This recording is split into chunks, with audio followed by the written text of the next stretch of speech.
Good morning, guys. Hopefully, all of you are fit and fine. And today we are going to discuss something. Before that, let us see what all we have done in the chapter 9, conditional construct in Java. The if else statement is done, the if else statement is done, block of statement is done, the if statement with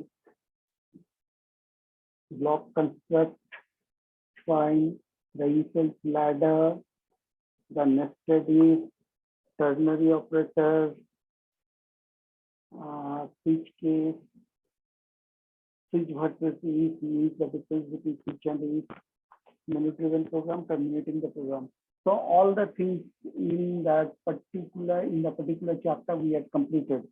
So chapter 9 is completed. Now we have to jump back to chapter 5, the operators, those you have done already in class 8. Or we can start the new thing, means input in Java. How to take input in Java. So when we talk about taking input in Java, before that we have to recall one of the most important feature of Java is the security. Now, what does the security actually mean in Java? We had read about the security feature in Java. We know about it, but we don't know actually what kind of security it provides. The security actually is the non-availability or direct availability of the core hardware and software. Means we cannot directly access the core hardware and software through Java. So if you want to take input, obviously we have to use the hardware. We have to use the hardware. That is the important thing. Now, when we try to access the hardware, we have to memorize that we have to go through the Java inbuilt operations. We cannot just use the hardware. So for that reason, we have to understand how the Java allows the user to take input. For input, to take input in Java, it allows a string. A string. Now, what is a string? Flowing water. We can say flowing small source of water that is continuously flowing is termed as string. String. It is also termed as string or string. S-T-R-E-A-M. String.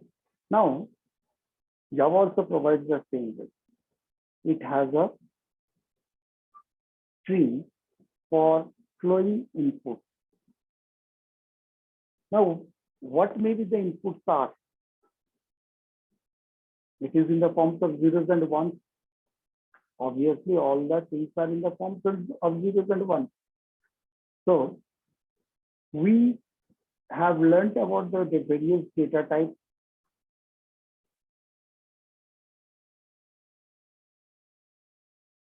Now, just imagine a situation. You are trying to do fishing. I don't think most of you knows anything about fishing. So when you fish, actually when you do fishing, you had caught a fish, but it is underwater. Still the fish is underwater. You may have seen people putting on nets in the river, in the pond, in the lake, and they are fishing. But can they say which species or which kind of fish they will get? Can you say which kind of fish you had caught in your angel, fishing angel or fishing rod until you pull it out of water. Similarly, here also in Java, until we actually pull out the data from the stream, until we pull the actual data out of the stream, all the data are of one kind, only one kind, and that is string type.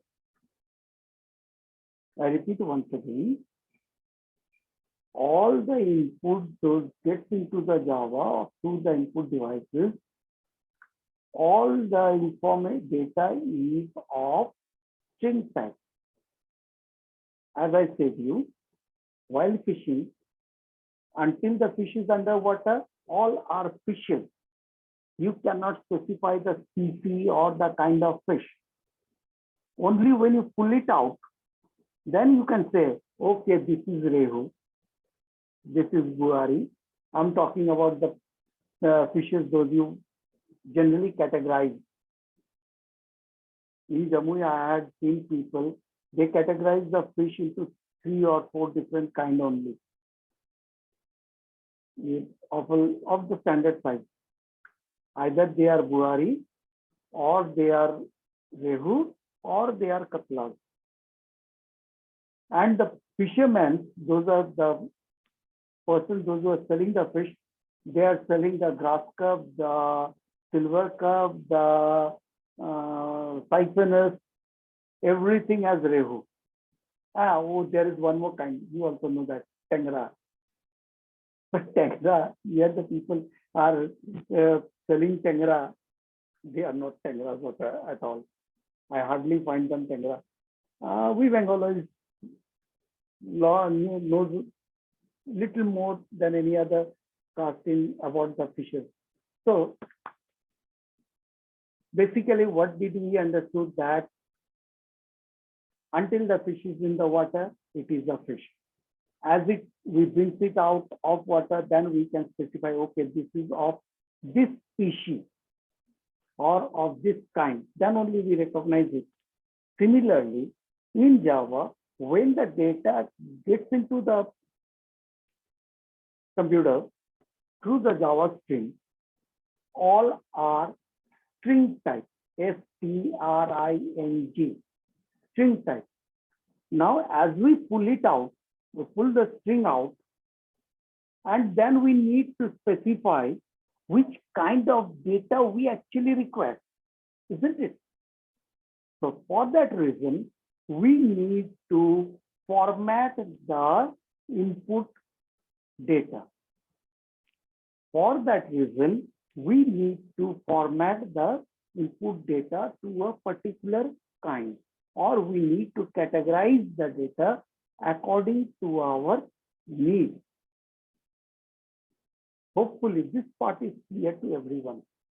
Hopefully, I'm not very sure that it is clear, but I hope it is clear. Now, how we create the string? Because Java provides, but we need to create the string, input string. To create the input string, Java provides 2 packages or classes. Java provides 2 options, and those 2 are IO package and the input class and the utils package. Java provides 2 packages to define the string, input string. You had used the output stream already, but only to the monitor. You had not used the output stream for printing it to the or to storing the information in file. You had not learned that, and those also can be done in Java. So later on, if it is not in your syllabus, in the higher class classes, you will come to know about them. So basic thing, we understood that we had used the output stream. but we need to create the input stream now. So for the input stream, the two options, the two packages are the IO package and util package. Now, how to bring those packages? Java had defined a lot of packages so that the programmer needs not to take the headache of defining a lot of work, lot of things. So instead of that, Java has reduced the complexity by providing you inbuilt packages. Now, how to define the package is, how to include the package is to use the import statement. We must use the import statement to include the package, inbuilt packages of Java. If you have seen carefully the last class, in that we had used, isn't it? Import java.util.scanner. Now, I'm going to show you how to import the two different packages and what are their use actually. Now,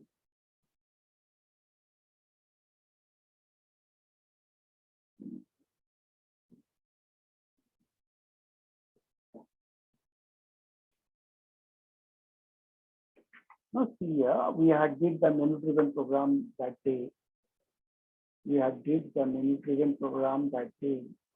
And you can see here, we had used the import keyword. Now, rest other things is understandable, but why did we use this? The import is the keyword that includes an inbuilt package or a predefined package or class to our program. Now, what is Java here? Java is the interface. Java is the interface.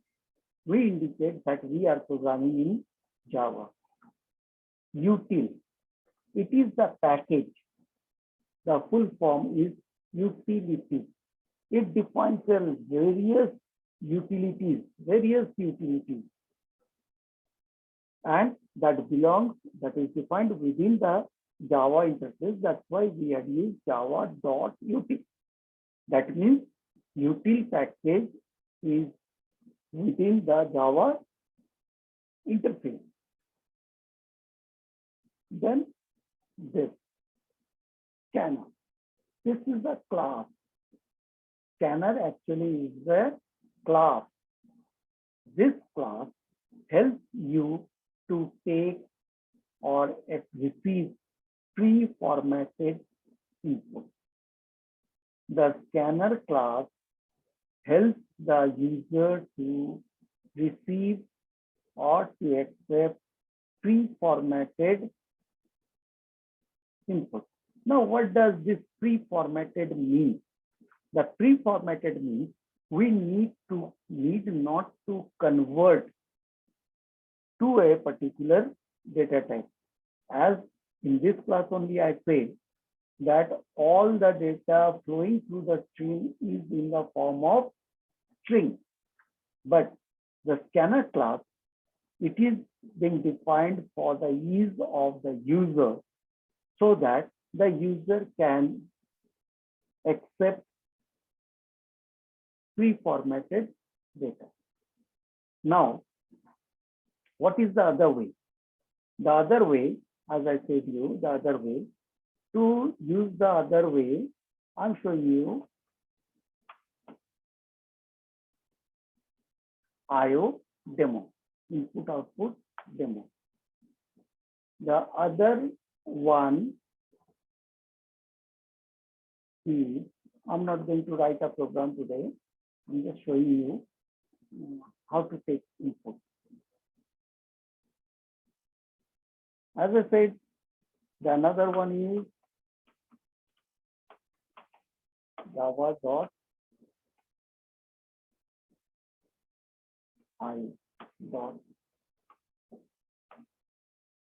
Now, here's the difference between that program, that scanner, and using the IO package. What may happen when you take an input? What may happen? You want to take an input, and what may happen to you? Any idea? You had asked for inputting a number and you are given a word. Is it correct? Will it be correct? Obviously not. It will produce an error, isn't it? लेना था number, दिए है word. भाई गलती तो की है। जब गलती करोगे जावा क्या करेगा? क्या कर सकता है जावा? लात मार के बाहर कर देगा। एक लात मारेगा, बाहर चल जाओ। Means the program will terminate prematurely. Without arriving the end of the program, it will terminate. Now, we had understood that we can make mistakes. To make the mistake, once again, the another feature comes into existence. One more feature of Java, and that is robust. Java has a strong error handling mechanism. So whatever error you are creating or whatever error you are generating, that can be easily handled. So to handle those errors, there must be something defined in the Java, and those are the exceptions, termed as exceptions. The errors that can be produced while performing input, output, or any operation in Java, they are termed as exceptions. And those exceptions are of three kinds: syntax error, logical error, runtime error. And when we talk about exceptions, we only talk about the runtime errors. Mostly we talk about runtime errors. So as the program is performing input or output operation, it is capable of producing exceptions, and therefore we need this asterisk over here. I think in standard 6 or 7 you had learned about the wildcard character. What is a wildcard character? A character that represents anything.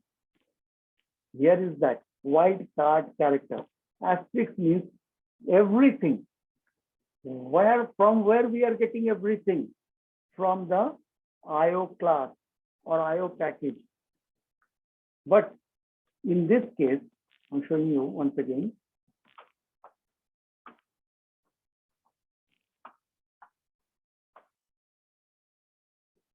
Sorry, java.util. Util.scanner. Now, sir, scanner do not produce errors? Yes, scanner also produces errors. But the advantage of scanner is the scanner is being introduced in Java 1.3 and above. The scanner class is introduced in Java 1.3 and above. But the IO was from the beginning of the Java. Scanner came into existence in some 1997. I am not saying that is the correct year of occurrence, but around that. But Java was invented and released in 1991.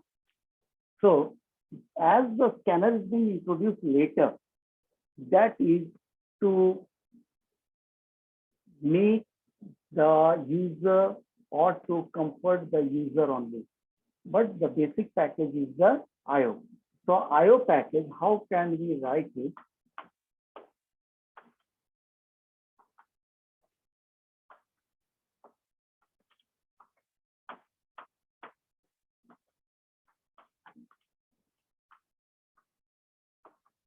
Obviously, we are going to use the IO package within this, isn't it? We are going to use the IO package within this, and therefore, this whole block can produce error. The whole block can produce error. So we indicate that this block throws IO exception.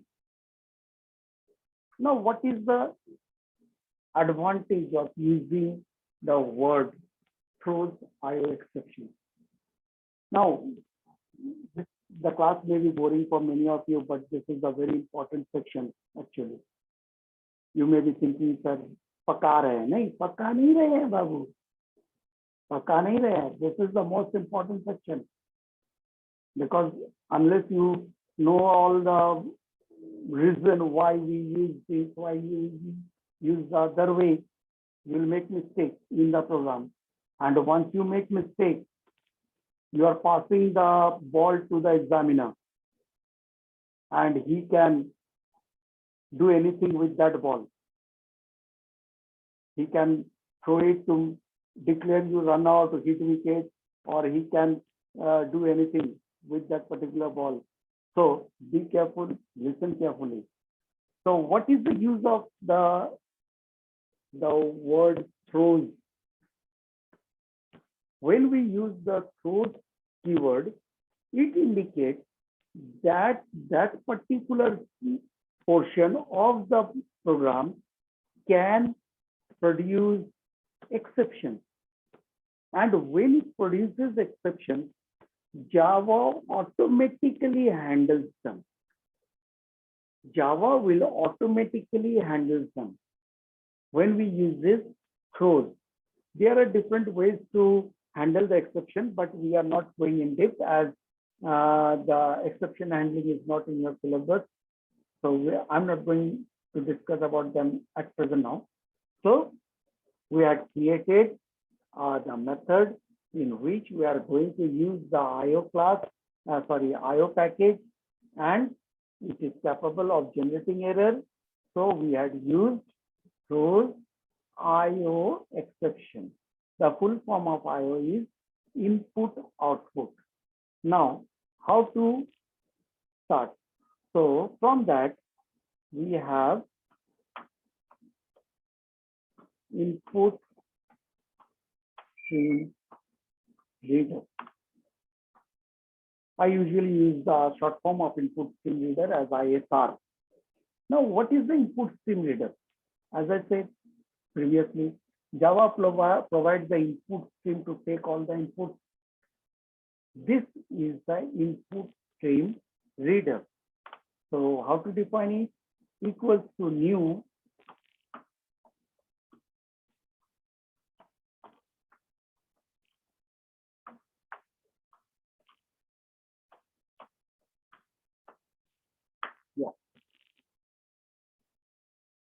See very carefully. You are very familiar with this, isn't it? System.out you have used. Here system.in, isn't it? This in is the object of input stream actually. The stream that is inbuilt in Java, and direct access to the input devices is not allowed. That's why we have to use in this form. The object of input class, which is defined within the system package. System is the package, in is the object, as you had learned about system.out. Similarly, now input stream reader is the class that can read from the input string, but it cannot read directly. We need another one. There is a mistake. Oh.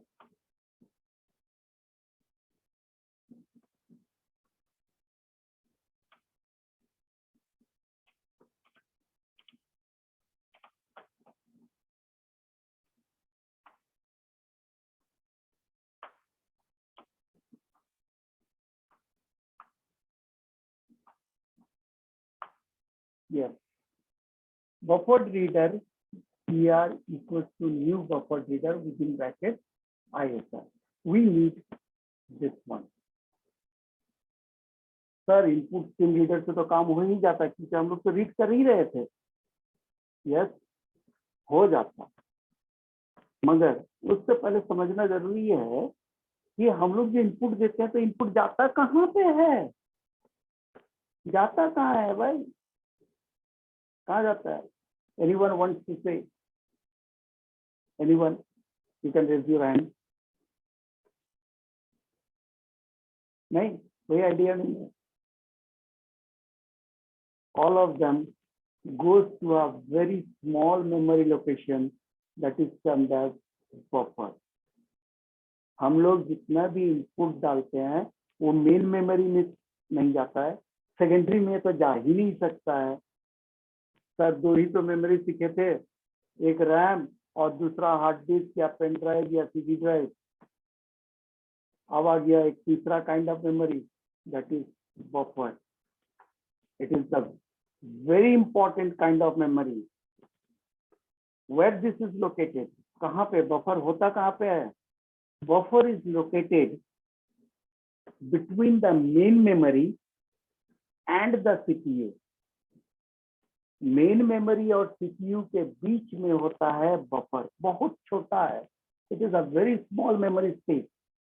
Now what does the buffer contain? Buffer में रहता क्या क्या है? The buffer contains the instructions and the data that needs to be processed by the CPU. The buffer, we are running out of time, 10 minutes left only. So hopefully I can explain that.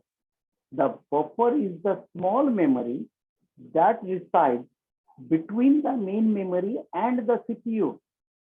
We know that CPU is responsible for performing all the work. We know that whatever work is done, we can done only in RAM. But where does the input go? Or how the instructions and the information or the data is transferred from RAM to CPU? RAM से CPU सीधे नहीं जाता है. CPU को पहले से पता होता है कि अगला काम वो क्या करने वाला है. What is the next task it wants to perform?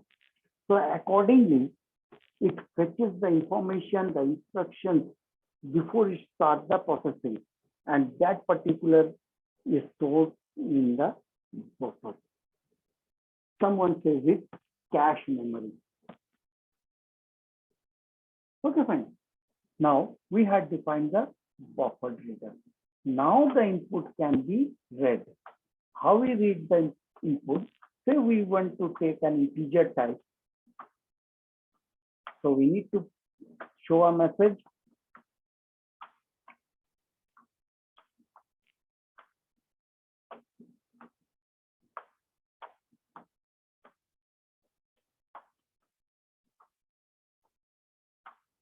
We ask the user to enter a number. Then we need to store it in F.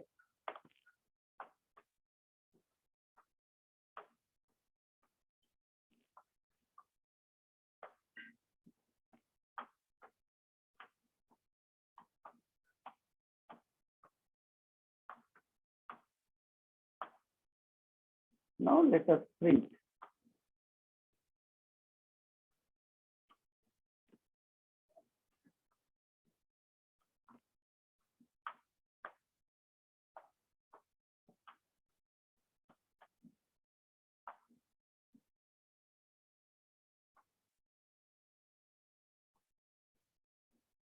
Let us compile it.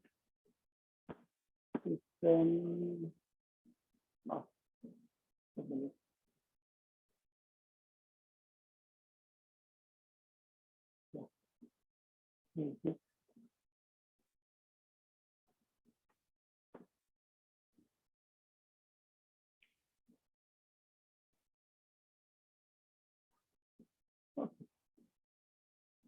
बाकी जो बचा अगले क्लास में होगा.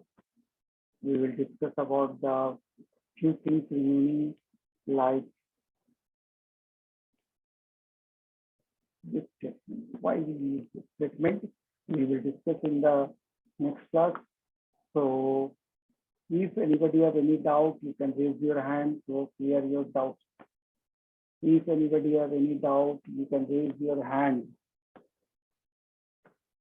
Most of you are taking tuition, so you may not have doubts. You may have completed all the things previously, but you had learned them, you had memorized them, you didn't understand them at all.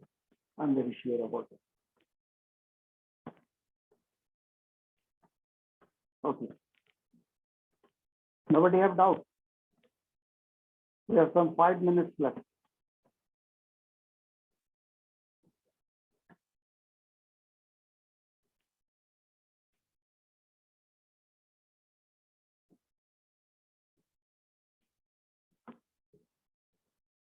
So before closing the class, let me take your attendance. Let me take your attendance. There are 31 students are attending now. That's why I asked all of you must use. Who's this Kumar? Kumar. Yeah, either you write your full name or you will miss the attendance. You must use your name that you are being using in the class. Otherwise, you will miss your attendance. And once you misses the attendance day after day, you can understand there will be problem in getting promoted to the next class. It has been clearly mentioned in the notice from the school. Okay, I don't know who this Kumar is. Akshar, Ayan, Kamar, Mon, Nishant, Prachi, Pratik, Prem, Premjit, Rajnandini, Rashi, Sariya Jamal, Shivam Roy, Shreya Kashyap, and Srishti Kumari. So these are the 30 students. Okay. None of you have doubts today. So that is the end of the class. Have a nice day, and if you have the next class, get prepared for it. Have a nice day.